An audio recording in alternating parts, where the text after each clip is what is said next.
hello guys ये video हेर्नु अति छ एकदम कमेन्ट छ है गाइस एकदम खतरा छ गाइस हैन अब हेर्नु त्यहाँ यसलाई रिसिप्ट अब के गरौँ भयो गाइस हैन ऊ खोर्सानी धुलो र अनि के अब खोर्सानी धुलो र हैन सबै दलिदिन्छ गाइस हैन दङ पर्छ गाइस हैन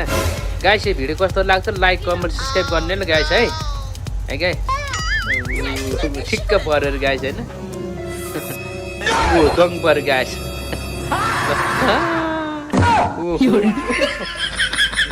पर अब ल बहुत बदी पोल्यो अरे गाइस हैन के गर्नु भयो गाइस अब खाना त पनि गाइस हैन पानी र चाहिँ पानी गाइस ल पानी रहेन चाहिँ गाइस हैन त्यहाँनिर रहेन चाहिँ गाइस गाइस यो भिडियो कस्तो लाग्छ लाइक कमेन्ट सब्स्क्राइब गरिदिनु होला सपोर्ट गरिदिनु होला गाइस हैन म सानो तिमी युजर हो गाइस हैन तातो पानी हो बच्चु भएर बनाइदिनु होला गाइस अब ल दङ पर गाइस ल